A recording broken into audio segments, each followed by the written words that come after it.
Halo para diskota, gimana kabarnya?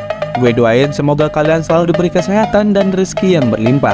Oke, kali ini gue akan menceritakan sebuah film yang berjudul Jung-i, di mana film ini dirilis pada tahun 2023 alias baru aja dirilis. Tanpa berlama-lama, langsung aja kita mulai.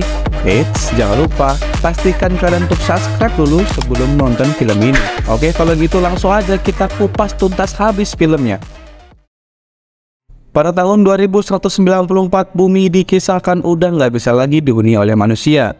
Akibat hal itu, manusia pun terpaksa tinggal di sebuah tempat penampungan yang dibuat di luar angkasa.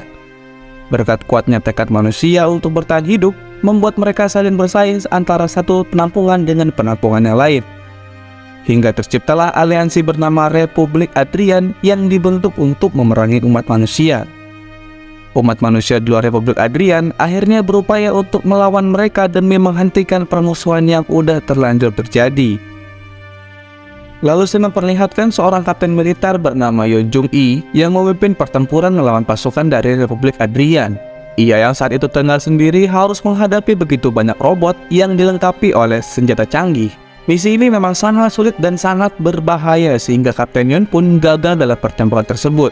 Ternyata apa yang baru aja kita lihat adalah simulasi yang dilakukan oleh robot AI yang berbentuk seperti Kapten Yun. Padahal udah puluhan tahun Kapten Yun mengalami koma, namun bukan main, kemampuannya sangat luar biasa. Dan akhirnya membuat para peneliti tertarik untuk menggunakan otaknya dan menghidupkannya kembali. Alhasil terciptalah sebuah laboratorium bernama Kronoid yang dikhususkan untuk menciptakan AI atau robot kecerdasan buatan sebagai senjata biologis. Mereka memiliki proyek penciptaan AI yang dinamakan Jung-i.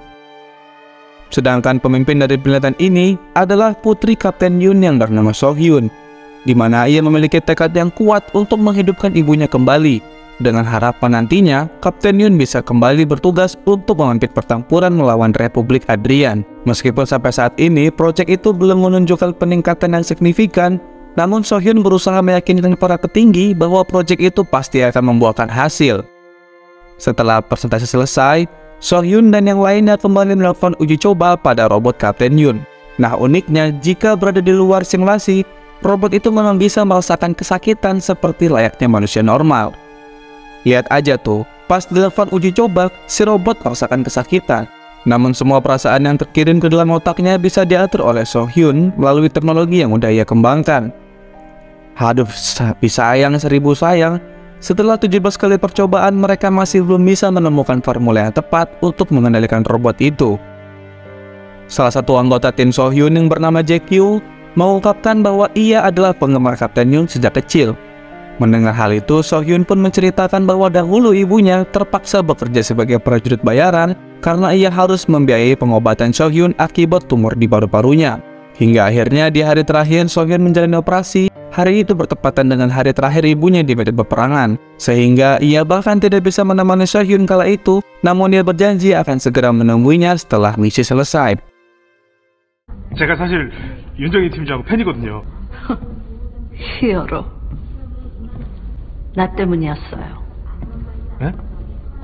So-hyun kemudian menemui seorang dokter untuk menjalani tes etik atau bisa dibilang tes kesehatan. Setelah dilakukan pemeriksaan menyeluruh, dokter mengatakan bahwa tumor di paru-paru So-hyun kini kembali muncul dan mulai menyebar ke seluruh tubuhnya. 폐 부분을 넘어서서 지금 장기 전체에 퍼져 있습니다. 어릴 때 수술은 괜히 받았네요. Dokter bahkan memperkirakan So-hyun hanya akan bertahan hidup selama 3 bulan. Dokter kemudian menyarankan pada So-hyun untuk melakukan replikasi otak dan memindahkannya ke tubuh prostesis, atau dengan kata lain menjadi robot.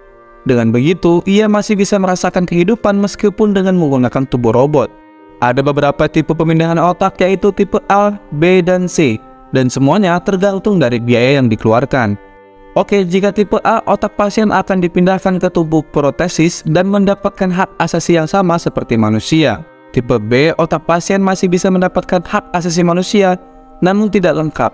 Dan yang terakhir adalah tipe C, di mana otak pasien akan dipindahkan secara gratis, namun mirisnya adalah perusahaan berhak menciptakan apapun dengan otak tersebut.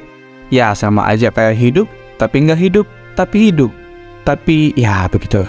Kalau dipikir-pikir, hal itu sama seperti yang terjadi pada Kapten Yun. Mereka bisa bebas menggunakan otaknya dalam penelitian atau penciptaan apapun. Dan yang mengejutkan juga, ternyata dokter yang sejak tadi memeriksa Sohyun bukanlah manusia, melainkan robot yang dilengkapi dengan otak dokter. Sebelum pulang, Sohyun menyempatkan diri untuk menjenguk tubuh ibunya yang saat itu terlihat udah semakin tua. Keesokan harinya, percobaan simulasi Kapten Yoon kembali dilakukan. Simulasi kali ini dihadir langsung oleh kepala lembaga penelitian yang bernama Sang Hun. Karena ia merasa simulasi ini selalu berakhir sama, Sang Hun pun memutuskan untuk menembak kaki Kapten Yoon di awal simulasi untuk melihat apakah akan ada hasil yang berbeda. Tak disangka hal itu membuat salah satu area otak Kapten Yoon menjadi aktif, di mana area itu sebelumnya nggak pernah aktif sama sekali. Sang Hun pun menganggap bahwa hal itu adalah salah satu pertanda yang baik, karena mereka akhirnya mendapatkan hasil yang berbeda dari sebelumnya. Dengan hasil itu, Sang Hun, Sehun, dan yang lainnya pun pergi ke markas Kronoid untuk melaporkan hal itu kepada pimpinan mereka. Sayangnya lagi, hari itu pimpinan berhalangan hadir, sehingga mereka pun diminta melaporkannya kepada Direktur Pengembangan Produk yang bernama Lee Seon. Dari pertemuan itu, Direktur Pengembangan Produk menyampaikan bahwa perusahaan Kronoid akan membatasi pengembangan senjata biologis, di mana hal itu berarti pengembangan AI Kapten Yoon yang udah mereka lakukan sebentar lagi akan dihentikan. Kemudian Sang Hun dan Sohyun pun menemui pimpinan secara langsung untuk memastikan informasi tersebut. Tak disangka, Sang Hun ternyata adalah salah satu robot AI yang dikembangkan langsung oleh pimpinan dengan menggunakan otaknya sendiri. Nah, itulah mengapa Sang Hun memiliki kecerdasan dan humor yang sama seperti yang dimiliki oleh pimpinan. Ia dijadikan sebagai tangan kanan yang bisa dikendalikan sesuka hatinya.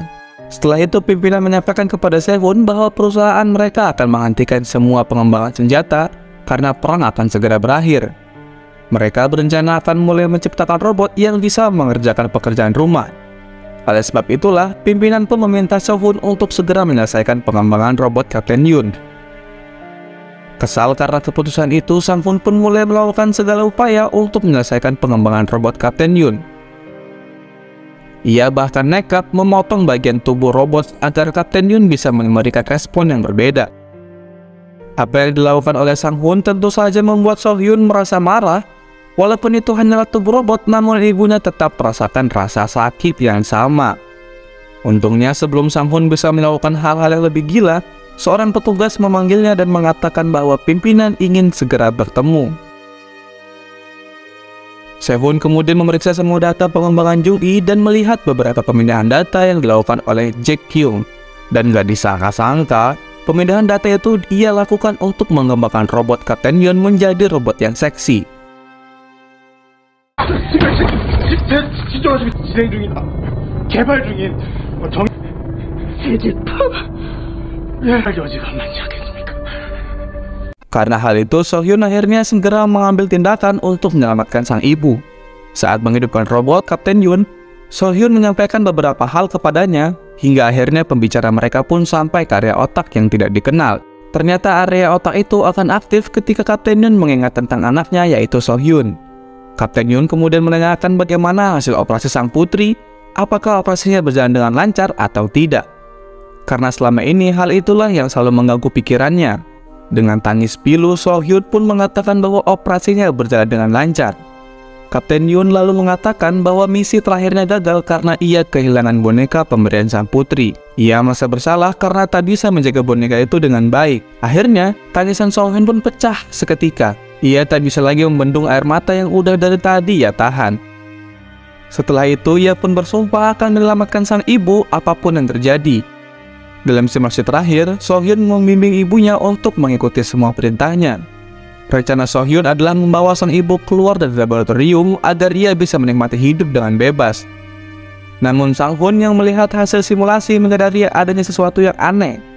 Ia pun memanggil polisi untuk mengepung laboratorium dan menangkap Sohyun beserta ibunya. Sesuai rencana Kapten Yoon, ia bisa mengalahkan semua robot penjaga yang berusaha menangkapnya. Berkat hal itulah, Sohyun berhasil mengelabui para polisi dengan memindahkan otak sang ibu ke tubuh robot penjaga. 정희 팀장, 정희 팀장, 도와주러 왔어요.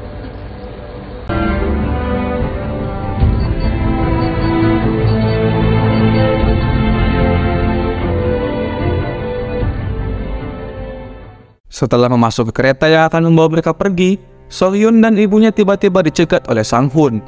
Sang-hun dengan cepat menembak So-hyun yang menyebabkan perkelahian antara dirinya dengan Kapten Yeon. Akibat perkelahian itu, salah satu mata Sang-hun mengalami kerusakan. Selain Sang-hun, Kapten Yeon juga harus berusaha melindungi putrinya dari serangan para polisi. Hingga akhirnya setelah pertarungan yang begitu panjang, Se-hyun dan sang ibu akhirnya berhasil mengalahkan semua polisi beserta Sang-hun. Se-hyun pun meminta ibunya untuk segera pergi karena ia ingin ibunya bisa menikmati kehidupan yang bebas. Sementara ia sendiri akan tetap di sana untuk menghalangi para polisi. Lagi pula ia juga mengatakan hidupnya tidak akan bertahan lama. Jadi ia tidak masalah jika harus berkorban demi sang ibu. Setelah berpelukan untuk yang terakhir kalinya, mereka pun akhirnya berpisah.